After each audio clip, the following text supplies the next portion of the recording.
Hola, mi nombre es Antonella Cariolo, soy nutricionista deportiva y hoy les vengo a hablar sobre las consideraciones nutricionales en carreras de larga distancia, ¿no? Voy a compartirle la pantalla un segundito. Vale, a ver, perfecto. Ok, como les mencionaba, pues bueno, hoy vamos a hablar sobre todas esas consideraciones que tenemos que tener en eventos o en carreras desde los 5 kilómetros hasta el maratón, ¿vale? A simple vista, pues podríamos pensar que correr es uno de los deportes más fáciles que hay, donde solo se necesita que el atleta se impulse a sí mismo un pie después del otro a lo largo de determinada distancia. Sin embargo, y por experiencia propia, correr implica un reto muchísimo mayor y es mucho más complejo de lo que parece a simple vista. Este deporte requiere altísimas tasas de producción de energía de manera sostenida y la contribución de los sistemas energéticos aeróbicos y anaeróbicos que van a variar de acuerdo con la velocidad y la duración de la carrera. Es importante que conozcamos cuáles son los factores que limitan el rendimiento y que estos van a variar entre carreras, también van a variar de acuerdo a la duración de la misma, al entorno, etcétera, ¿vale? Muchos de estos factores, como por ejemplo el balance hídrico, la disponibilidad de energía a partir de hidratos de carbono e incluso la alteración del equilibrio ácido-base durante el metabolismo de la glucosa, pueden ser manipulados a través de estrategias nutricionales. Por esto, pues la nutrición juega un papel clave tanto en etapas de entrenamiento como en la competencia, y bueno, y es el motivo de esta presentación y lo que trataré de resumir de la mejor forma posible, ¿vale?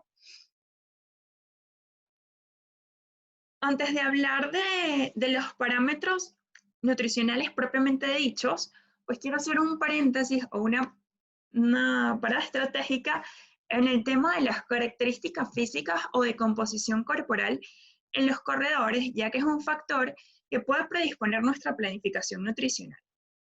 En este caso, la relación peso-potencia se ha convertido en un mantra en todos los deportes en los cuales se requiere que el atleta mueva o traslade su propio peso corporal. Por ejemplo, en los velocistas es importante la potencia, pero en las competiciones de distancia es el peso, pues, el que toma mayor importancia. ¿Por qué pasa todo esto? Bueno, porque la masa corporal es la que va a determinar el costo energético total de la carrera, mientras que la grasa corporal va a significar un peso muerto que debemos transportar a lo largo del camino. Un bajo nivel de peso o de grasa corporal nos va a ayudar a la economía del movimiento. Estas son muy buenas noticias para todos aquellos corredores que su genética los predispone a unas contexturas pequeñas y a bajos niveles de grasa, pero no tan buenas para aquellos corredores con texturas naturalmente más grandes o con mayores niveles de adiposidad, ¿no? Los cuales pueden llegar a tratar a reducir su peso y niveles de grasa corporal a unos tal vez no tan naturales para lograr ser competitivos. Por esto, pues muchos corredores de distancia están súper convencidos de que deben lograr niveles de grasa mínimos, incluso por debajo de lo que se considera saludable.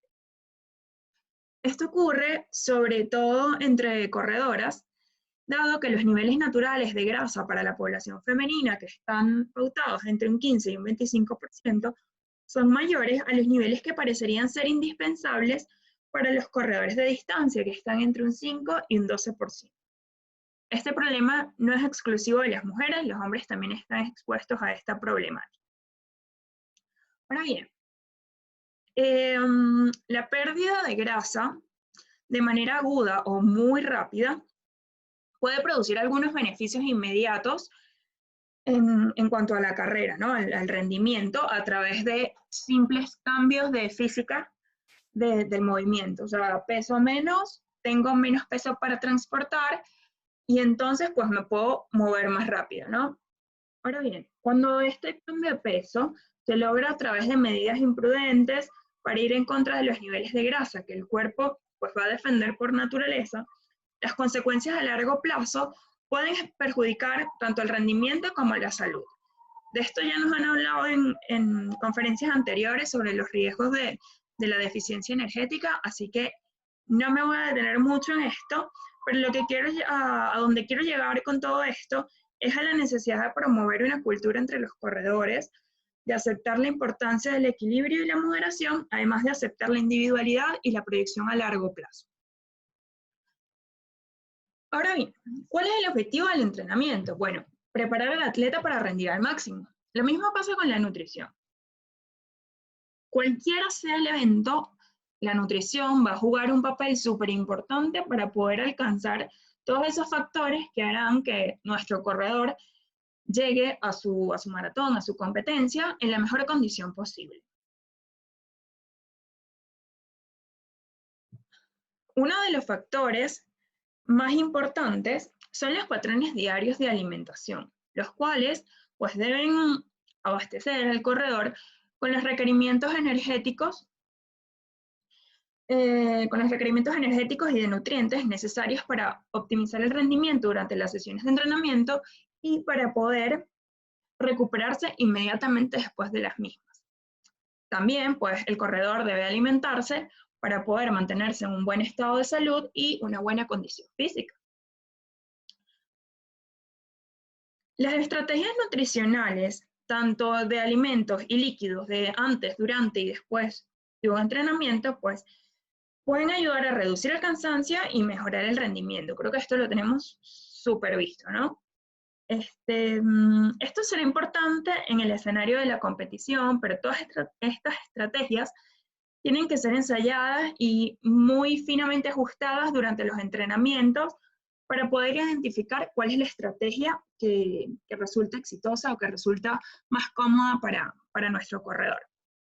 Así como, por ejemplo, no se puede usar un zapato nuevo para correr un maratón, pues tampoco podemos probar estrategias nuevas o alimentos nuevos el día de una competición, ¿no?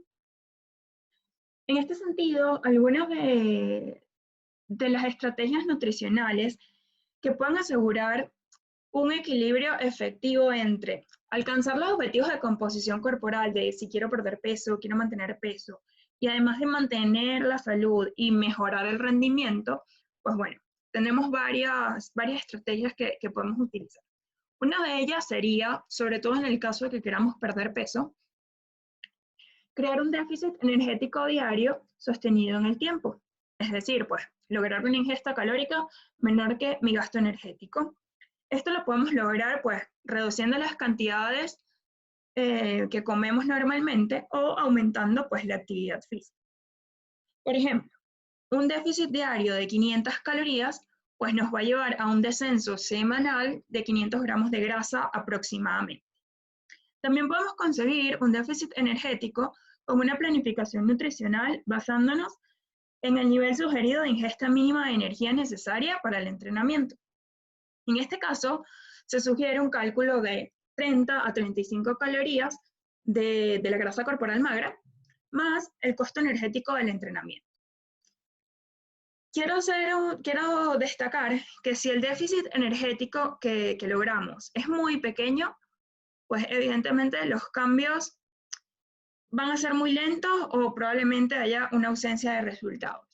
Pero en contraposición, si ese déficit que logramos es muy grande o exagerado, el atleta tendrá energía insuficiente para poder alcanzar las necesidades de nutrientes para sus entrenamientos, para su día a día, ¿no? Y generará una excesiva pérdida de masa muscular en lugar de una pérdida de grasa corporal. No en lugar de grasa corporal, sino vas a perder más masa muscular que grasa corporal. Ahora bien, otra estrategia o otra cosa que tenemos que considerar dentro de nuestras estrategias nutricionales es lograr que la ingesta de energía, específicamente de hidratos de carbono, sea adecuada para poder o que nos permita completar con éxito pues todas esas sesiones claves de entrenamiento y además favorecer una adecuada recuperación entre sesiones. Las recomendaciones de ingesta de carbohidratos varían según la intensidad del ejercicio y el momento también de la temporada competitiva, pudiendo ser desde, como vemos en la imagen, desde 3 gramos por kilogramo de peso aproximadamente hasta 12 gramos por kilogramo de peso, ¿no? Dependiendo de lo que queramos en ese momento. En caso de que estemos buscando una pérdida de peso, debemos prestar especial atención en esta ingesta de carbohidratos antes, durante y después. ¿Por qué? Porque necesitamos equilibrar esa pérdida de grasa que queremos y además favorecer el rendimiento, ¿no? Ahora bien, ¿qué pasa si mi ingesta de carbohidratos es insuficiente? Pues bueno, el atleta puede presentar incapacidad para completar las sesiones claves de entrenamiento, puede haber una adaptación insuficiente al programa de entrenamiento, puede haber poca concentración y una técnica en situación de fatiga que puede llevar a un mal hábito en la técnica de carrera, por ejemplo, y esto puede ocasionar un riesgo a una lesión o un accidente. También puede haber una posibilidad de, como les mencioné antes, de aumentar la pérdida de masa muscular y podemos generar un estrés adicional sobre el sistema inmunitario y otros sistemas. Por el contrario, si nuestra ingesta de carbohidratos es muy alta, puede llevar a un exceso de energía y una posible ganancia de peso. Otro factor a considerar es la ingesta adecuada de proteínas, vitaminas y minerales. En este sentido, pues, la recomendación para la ingesta de proteínas durante el entrenamiento exigente, sobre todo cuando estamos buscando o mantener un déficit energético, está establecida entre 1,4 y 1,6 gramos por kilogramo de peso. Eso para el cálculo de las proteínas. En cuanto al consumo de vitaminas y minerales, la debemos asegurar en una dieta variada, que se incorporen alimentos ricos y densos en estos nutrientes, ¿vale? Sin embargo, cuando hay unas dietas con déficit de energía a largo plazo, pues se recomienda en ese caso pues el uso de suplementos de multivitamínicos o minerales, ¿no? Pero siempre nuestra primera opción pues va a ser optar por las vitaminas y minerales propias en los alimentos. Igual que en el caso anterior, el consumo insuficiente pues puede interferir con un estado óptimo de salud, de funcionamiento y de rendimiento, además de la pérdida excesiva de masa muscular más que de grasa. Y de igual forma, si esta ingesta de proteínas, por ejemplo, es exagerada, pues puede haber un exceso de energía o si hay un exagerado consumo de vitaminas y minerales, pues puede haber una inadecuada ingesta de ellos, ¿no? Por último no, pero dentro de esta sección de las estrategias que les quería comentar, dentro de nuestras estrategias siempre debemos incluir algunas de las comidas favoritas de los atletas y considerar pues, los eventos sociales que tengan relación con la alimentación, para poder mantener el programa a largo plazo, sin caer en frustraciones o en sentimientos de inseguridad al momento de no cumplir con el plan por parte de nuestro atleta. Si no incluimos estas comidas, puede haber, como lo indico acá en la lámina, una negación del placer psicológico y emocional del comer, pudiendo llevar pues, a un desequilibrio personal y del estilo de vida, lo cual puede generar conductas restrictivas o compulsivas. Y por el contrario, si el atleta, en vez de restringirse demasiado, asiste con mucha frecuencia a este tipo de eventos o a este tipo de comidas, pues bueno, va a haber una ingesta inadecuada y una incapacidad para poder mantener un déficit energético en caso de ser necesario crear un déficit energético. Cabe destacar que dentro del mundo del running se suelen utilizar muchísimas otras estrategias nutricionales para aprovechar las sesiones de entrenamiento, incluso aprovechar las competiciones en muchos casos, para favorecer esta pérdida de peso. Por ejemplo,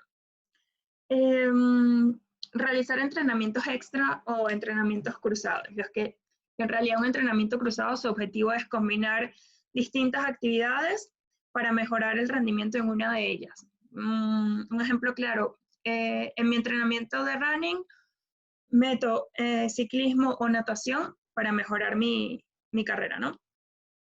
En este caso se usa lo pueden usar o con el objetivo de lograr esas adaptaciones a nivel de entrenamiento o con el objetivo de crear ese gasto energético mayor y pues favorecer la pérdida de peso. Otra estrategia que se usa con esta doble intención, o que se podría usar con esta doble intención, es la de realizar entrenamientos sin ingerir o ingiriendo cantidades mínimas de hidratos de carbono durante la sesión. También buscando una adaptación fisiológica al entrenamiento con baja disponibilidad de carbohidratos o para utilizarla como pérdida de peso, ¿no? También tenemos pues la de entrenar en ayunas o esperar varias horas después de comer, varias horas después de entrenar para comer, etc. O sea, hay un sinfín de estrategias dietéticas relacionadas al ejercicio para modificar la disponibilidad de carbohidratos, sobre todo, como les he mencionado, para lograr adaptaciones fisiológicas o para perder peso. Pero de todo esto ya nos han hablado muchos otros colegas anteriormente con cada una de estas estrategias que se pueden usar. Así que bueno, lo que es importante resaltar de todo esto es que todas estas estrategias pues, pueden tener ventajas y desventajas que deben ser estudiadas pues, según cada caso, evitando que interfieran con los objetivos del entrenamiento y un posible aumento del riesgo de lesiones. Cabe destacar que a veces los principios de alimentación para perder grasa se contraponen a veces a los que debemos aplicar para un rendimiento óptimo. Y la respuesta individual de cada deportista también puede ser diferente a cada una de las estrategias. Por lo tanto, cada atleta debería experimentar para encontrar su respuesta individual a cada estrategia y determinar junto a nosotros, pues sus nutricionistas, los ajustes a la dieta para lograr pues los mejores resultados, ¿no? Ahora bien, los eventos de carrera implican necesidades tales que requieren altas tasas de oxidación de hidratos de carbono. La preparación para estas carreras nos debe asegurar que las reservas musculares de carbohidratos sean suficientes para anticipar las necesidades. En los eventos de 5 kilómetros hasta la media maratón, para cubrir estas necesidades, se deben normalizar las reservas de carbohidrato en el músculo antes de la carrera. En ausencia de daño muscular, esta reposición puede ser alcanzada con 24 horas de relativa reducción del ejercicio y una ingesta de carbohidratos de 7 a 12 gramos por kilogramo de peso, como le mencioné anteriormente en la lámina de las estrategias. Pero en carreras más largas o carreras de mayor duración, el requerimiento de carbohidratos musculares es mayor. Y creo que se están aproximando. Sí. El requerimiento de carbohidratos es mucho mayor que la capacidad normal de reserva, ¿no? Necesitando la contribución de hidratos de carbono exógenos, es decir, contenidos en alimentos y bebidas deportivas consumidos durante el ejercicio. Todo esto para favorecer el mantenimiento de las concentraciones de glucosa en sangre y la estabilización de la velocidad y la eficiencia de su oxidación, además de ayudar a conservar las reservas de glucógeno necesarias para poder mantener esa intensidad del ejercicio por un tiempo prolongado, ¿no? Ya que el vaciamiento de estas reservas de glucógeno muscular se asocia con sensación de cansancio y la necesidad de reducir el ritmo de carrera, lo cual no queremos. Las circunstancias particulares pues, de cada atleta, de la distancia, el entrenamiento o la competencia, deben tomarse en consideración cuando se determina qué y cuándo comer o beber, ya que todo esto debe ser parte de la estrategia nutricional dirigida a optimizar el desempeño físico en un momento determinado, ¿no? En general, se sugiere que el consumo de carbohidratos debe iniciar en etapas tempranas del ejercicio y asegure su disponibilidad durante las etapas posteriores al mismo. Se ha demostrado que el tiempo de espera máximo para iniciar el suministro de hidratos de carbono es de 30 minutos y aún así la fatiga se presenta antes de tiempo. Acá les muestro una gráfica con las recomendaciones. Esta gráfica inicialmente está basada o me guié por la que tiene Asker en su web, y bueno, y la que nos dio en clase, donde indicó la recomendación de carbohidratos según el tiempo de carrera, ¿no? Y el tipo de carbohidratos. Cuando hago tipo de carbohidratos, eso lo tengo en la lámina siguiente, vale, sí. A ver, en condiciones ideales, la cantidad óptima de consumo de carbohidratos debe ser la cantidad que resulte en una máxima eficacia en su oxidación, sin causar ningún tipo de problema gastrointestinal. Un gran número de investigaciones han estudiado la velocidad de la oxidación de los carbohidratos exógenos durante el ejercicio y han mostrado que los valores máximos de oxidación son de aproximadamente 1 gramo por minuto, incluso si se consumen grandes cantidades a la vez. Se ha sugerido que la velocidad de oxidación está limitada por la velocidad de absorción intestinal como por el transporte posterior de la glucosa en sangre regulado por el hígado. La máxima cantidad de carbohidratos de una sola fuente está limitada a 60 a 70 gramos por hora durante el ejercicio, lo que nos va a asegurar así una oxidación y una absorción óptima. Consumir más de esta cantidad pues no nos asegura un incremento en la velocidad de oxidación, más bien se relaciona con alteraciones gastrointestinales. Por su parte, se sabe que la combinación de diferentes azúcares aumenta la capacidad de varios mecanismos de transporte usados a nivel intestinal, por lo que incrementa la velocidad de absorción y oxidación posterior. Los carbohidratos de alto índice glicémico son recomendables durante el ejercicio, pues, ya que la glucosa, la fructosa, las maltodextrinas, la sacarosa, se absorben con rapidez y son igualmente efectivos en mantener pues, las concentraciones de glucosa sanguínea. Por ejemplo, se ha demostrado que la ingestión de fructosa en combinación con glucosa puede alcanzar una velocidad de absorción de hasta aproximadamente 55-65% mayor al compararlo con una solución de glucosa sola. Por lo que la combinación de carbohidratos puede alcanzar una velocidad, que es lo que les indico acá, una velocidad de oxidación de 100 gramos por hora si se consume una gran cantidad de estos. O sea, hay que consumir una cantidad superior a 140 gramos por hora para lograr alcanzar la velocidad de oxidación de 100 gramos por hora. Por esta razón, pues bueno, las bebidas, geles, gomitas, barritas deportivas se consideran de muchísima utilidad debido a su composición en carbohidratos, ya que todos tienen una combinación de ellos, facilitando la absorción, el transporte y la oxidación durante el ejercicio. Sí, aquí.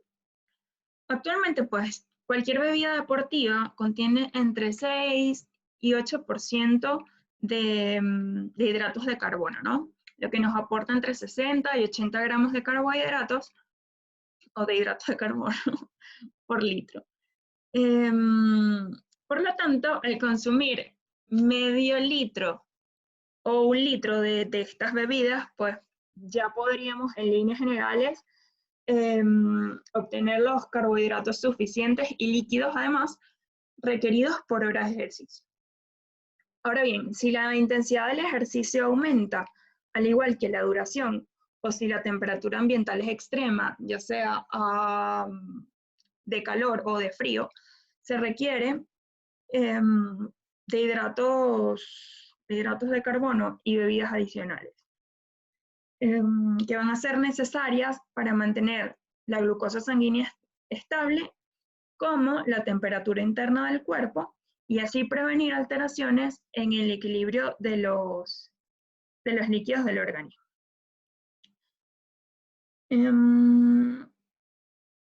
A ver qué viene aquí. Vale, no. Pese a que muchos atletas, antes de avanzar, ¿no? Muchos atletas consumen hidratos de carbono, que es a lo que viene esta lámina, en forma líquida. Algunos prefieren los sólidos, pero ¿cuál es mejor que otra, no? He estudiado las diferentes respuestas de la glucosa sanguínea a los distintos alimentos deportivos y bebidas, ¿no? Considerando cantidades similares de carbohidratos, y no se encontró mayor diferencia pues, en los niveles de glucosa sanguínea como respuesta al consumo de sólidos, al consumo tanto de sólidos o de líquidos durante el ejercicio. En consecuencia, pues, la mejor forma de consumir carbohidratos durante el ejercicio va a depender única y exclusivamente de las preferencias y tolerancia del corredor. No obstante, pues, el consumo de alimentos sólidos se vuelve menos práctico cuando la velocidad del ejercicio aumenta. El consumo de alimentos sólidos, pues también se asocia, o cuando lo consumen, pues lo asocian a que así están evitando la sensación de hambre. Entonces, también va a depender del tipo de carrera que sea, porque no es lo mismo un maratón que, por ejemplo, una carrera de montaña donde son muchísimas más horas y donde tal vez tengas momentos de subir la cuesta y donde puedes masticar, donde puedes comer algo sólido y te quita esa sensación de vacío, ¿no? Pero bueno, esas son estrategias que hay que ir modificando según el atleta, según la tolerancia, según la carrera, según todos los parámetros que podamos considerar, ¿no? Ahora bien, desde otra perspectiva, el consumo excesivo de carbohidratos que es muy común en atletas de resistencia o de distancias ultra largas, ya que comen de más para evitar esa sensación de cansancio o de fatiga, o a veces hasta por miedo de tener algún bajón o algo, se ha relacionado con la incidencia de problemas gastrointestinales, ¿no? Ya que se vincula pues con estos factores que les menciono a continuación. Hiperosmolaridad en el contenido del estómago, que va a provocar un retraso en el vaciamiento gástrico y en la absorción de líquidos. Otra consideración, pues, los tipos de carbohidratos ingeridos.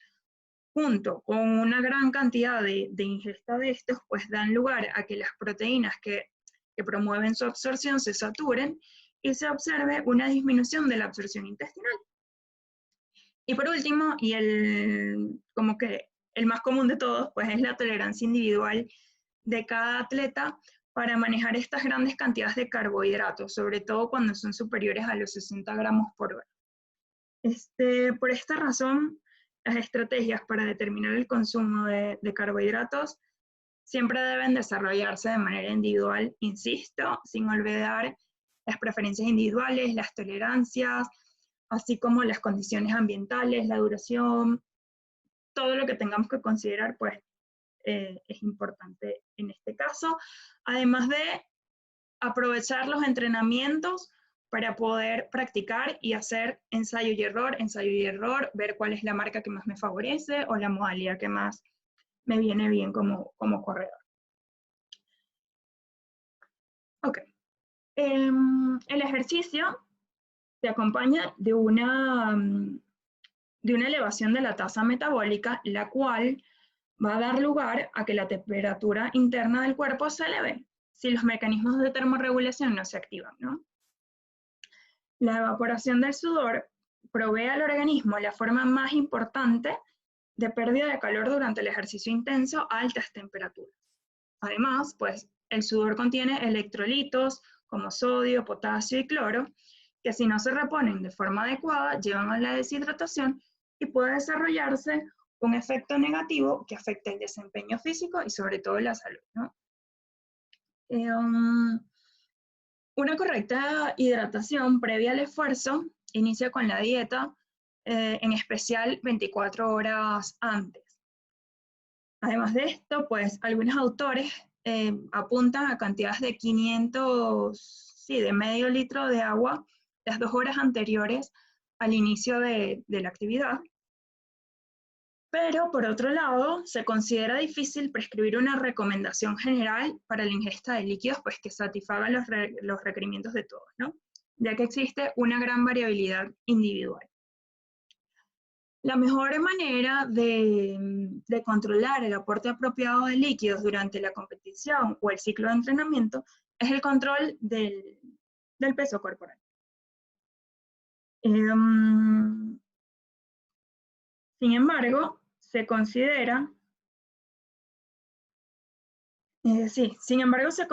que los atletas pueden tolerar en general de 300 a 800 mililitros por hora en una competición, aunque esta recomendación pues va a depender de la capacidad del atleta para beber mientras corre. Hay atletas que no son capaces de tomar agua o cualquier bebida mientras están corriendo, tienen que parar obligatoriamente y a veces evitan hidratar para no perder tiempo en la competición. Ok. Es importante hacer hincapié en la tasa de sudoración y en la composición del sudor, ya que varían en grado muy notorio de un atleta a otro, ¿no? Que puede ir desde los 300 mililitros hasta los 3 litros por hora, y el promedio de la concentración de sodio en el sudor puede ir de 50 milimoles por litro a casi 1 gramo por litro. Esta variabilidad pues, va a depender de factores como la temperatura, la humedad ambiental, la intensidad del ejercicio, la ropa que utilice, la condición física, la aclimatación del atleta. Una vez que se ha determinado la tasa de sudoración, podemos preparar pues, esa estrategia que ayude a nuestro corredor a lograr una mejor hidratación, tanto en entrenamientos como en competiciones. Acá no solo, o sea, el interés no va solo a la competencia, sino también a todos los entrenamientos que hagan para que esas adaptaciones pues sean correctas. Y bueno, y crear estrategias diferentes de acuerdo a las oportunidades para beber y condiciones climáticas que se presenten en relación a la carrera y el lugar donde se realice, porque hay algo importante es ver cuáles son los puntos de hidratación que hay durante la carrera y el acceso que el corredor va a poder tener a ellas, ¿no? También va a depender del tipo de carrera, si es de asfalto, si es de montaña, porque por ejemplo las de montaña o las que son ultra largas, pues ellos mismos pueden llevar su alimentación y su hidratación encima. Pero ¿qué tanto puedo llevar o qué tanto peso puedo llevar encima que no afecte mi rendimiento? Bueno, todo eso hay que considerarlo y medirlo.